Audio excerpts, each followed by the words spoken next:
development news. You were just trying to tell me about something. Sure. So when I took office as mayor, there was some things that were in the works that I helped progress. A company bought some land here, an old shirt plant behind downtown, and they have really started cleaning up around it now, and I think that's going to be great for the town. It's going to be great for downtown. Can't go into no details right now, of course. That's their thing to tell and not mine. So just really looking forward to that coming to fruition, though. So looking forward to that. Got a couple leads on the Fred's building, but still no luck. Nobody's bought it, or it's just not under contract or anything right now, but we're still trying. So a couple things. A food line moved in, took the Bilo building. So we're real happy about that. Was able to help them cut the ribbon the other week, and people are really patronizing the food line. So we're glad to have them, and I think they're glad to be here. What's the housing market looking like? So right now, houses are going pretty fast in the town of Honeypath. Couple that I know for sure sold within a week, and just riding around town, I can show you 3 or 4 new construction going on right now. Honeypath's really blossoming, and I think we're going to be booming here in another year or two. And it looks like with people getting vaccinated and moving ahead, it's going to be a return to events and festivals and stuff. Let's talk about what's going to be happening in Honeypath this year. Well, fortunately, just this past February, a couple of weeks ago, we had our 2nd annual Diversity Day. We were focused on the Latinx, Hispanic community within our town. Huge success. Packed out room for COVID standards, if you will. Just a really great time. Got some good food, had some good entertainment. We will be opening up the town to a lot of the activities and festivities and festivals and whatnot. We're going to bring the Honey Sop back this year. Looking at Memorial Day weekend for something. We've got the Easter egg hunt planned for April. Got a fireworks show planned for 4th of July. And I think the second week in October, the planning committee is really hard planning the fall festival there as well. So a lot of things going on in Honeypath, and we're working diligently with the planning committee to make some of these things come back to Honeypath. For people who may not know, have never been down, tell them what the Honey Sop is. So Honeypath traditionally is known for its honey sopping. So what the contest is in different age groups, everyone that's entered has a biscuit, and they sop up some honey with it, and the first one to be able to whistle wins that age group. So that's what the honey sopping is here in Honeypath.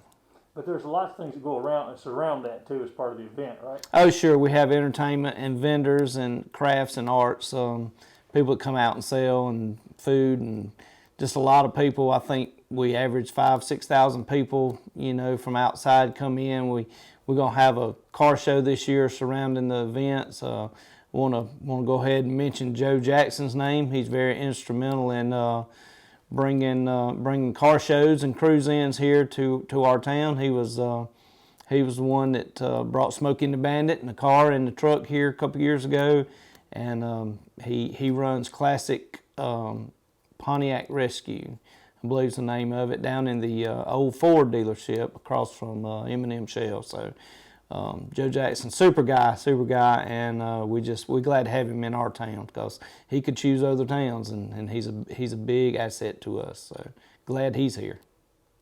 What are you getting the most phone calls about as mayor? What do people want to ask you? What do they want you to do, or what do they want to know about? Well, that's a double-edged sword. So I could tell you, but then that might increase those calls. But I think it's probably the normal every town mayor USA calls: the potholes, the cats, the dogs, the neighbors, my neighbors burning leaves, and there's a town ordinance or whatnot, dogs barking. As soon as you come in, you probably heard the phone call. Somebody was complaining about their neighbor's dog barking. So just your basic every town USA mayor call, I think. So They think the mayor can fix all. yeah, the mayor's supposed to be able to fix everything. I'm an elected official, so it all falls on my shoulder. But no, I really don't think they feel that way. That was a joke, but you know, we just do what we can, you know, and try to help everybody in their own unique circumstance. But here recently, our clerk treasurer fell and broke her wrist, and she's going to be out for a while. So that added a bunch of duties to myself and my assistant and the ladies in the water and sewer department and town hall. So we want to make sure everybody, you know, keep Beverly Crawford in your prayers if she's out healing with her wrist, and just want to make sure everybody knows that. We just waiting for her to come back. We love her and can't wait on her to be well and back to work. What else is on your agenda for the next few months between now and summer? What do you want to see get done? So I implemented a plan to loan out the town's trucks and trailers to the citizens. Honey Path had a real bad problem with trash being stacked up on the side of the road. You know, I don't want to blame landlords for all this. It's not the landlord's fault, but at times when they evict someone, it's a pile on the side of the road. So I implemented a policy where we could loan out our trucks and trailer and tell the landlords, hey, just fill the truck up, we'll come empty it for you. It saves an eyesore for the town, also saves everybody time and energy, and it's very cost effective. So one thing we're going to buy, it's working so well, we're going to buy another dump trailer to help support clean Honea Path. And I tell you, I think the Honea Path is as clean as it's been since I've become mayor, so that's one thing we're working on. We're looking at some more RIA grants to help with possibly removing some more debris from the Chicola Mill site. Excuse me, not RIA, Brownfield. I apologize. So the next couple of months, I want to work on getting them grants approved and possibly removing some more rubble off the Chicola Mill site. Helping the owners, the new owners of the shirt plant, if they need me in the town to help them, you know, clean up that eyesore in town. That's a couple things. And planning our events, that's probably the main thing I got going right now. Town's running pretty smooth, so you know, just get people interested in Honey Path again. Let's talk about the roads, because it gets brought up a lot. All right, let's talk about the road situation. Help people understand the difference between a municipality road, a county road, and a state road. So from what I understand, and before I became mayor, most of all the roads fall in two categories now. It's either a city road, town road, or it's a state road. And it's very easy to tell. If you drive up to a stop sign, it's got a black sign above it with S dash numbers. It's definitely a state road.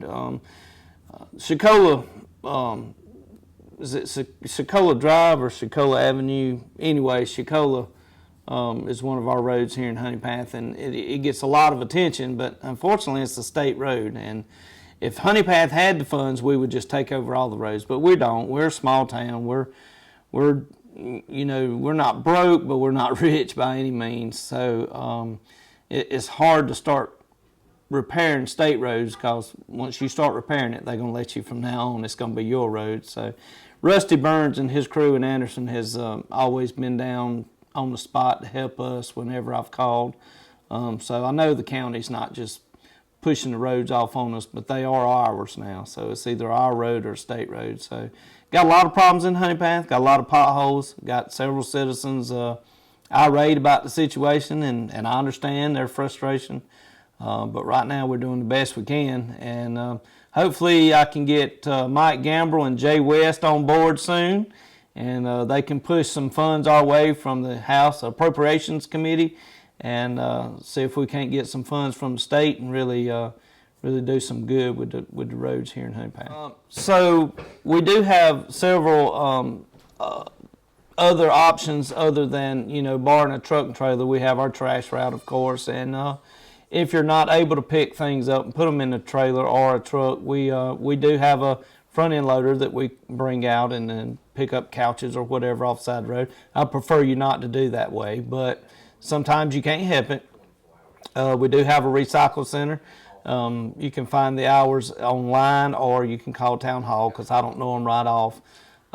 We do have the opportunity to maybe open it up 5 days a week now. And the recycle center takes used motor oil, it takes grease from frying, as well as cardboard, glass, aluminum, anything but just regular household trash for the recycle center. And it is located over by the new food line that used to be Bilo, but right behind the town maintenance shops where our recycle center's at. So, and of course, Anderson and Abbeville County, you know, Honey Path's part Abbeville County as well. Both have convenience centers close by, so you can take extra trash to a service center also if you so see the need. I guess the only other thing I was thinking about is recreation. Is it opening back up? Is the local recreation scene opening back up for kids and stuff again this year? So one of the things the planning committee wants to do this year is we're going to have a parade for opening season of baseball and softball teams on April 10th. We'll have 4, 5, 6 teams in a exhibition tournament at the rec center here in Honey Path. We have a small route planned out for them to march down and let the parents and grandparents and aunts and uncles and whoever else cheer the teams on as they get recognized going through town, and end up at the rec center. We'll have a couple of exhibition games that day. It's going to be April 10th. And opening season of baseball starts Monday, April 12th. So just in time for opening day, and we're looking forward to it. Got a good group of kids down here in Honey Path this year, and all our teams, and look forward to maybe going back to the Nationals again. I'd love to see our team make it to Louisiana again. So speaking of the COVID-19 vaccine, they opened up the vaccine to 55 and older, and our new pharmacy been here less than a year.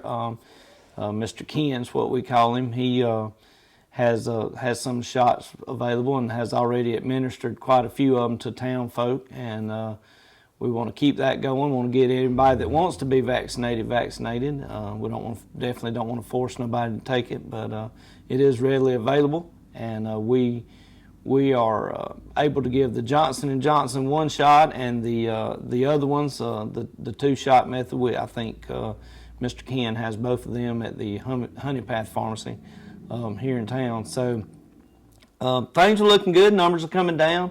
We was well over 100 just 2 or 3 weeks ago. I think the last email I got, we're at 44 now, and it's red and it's coming down, trending down, very strongly trending down. So we're glad to see that, and glad that Honey Path's well on its way to opening completely back up and not worrying. We will be meeting, starting with the March council meeting. We're back in the courtroom because the numbers are down, and the numbers of people attending the council meetings dropped off some, of course, and we're able to socially distance and have our council meeting back in the courtroom now. So we will be doing that next Tuesday.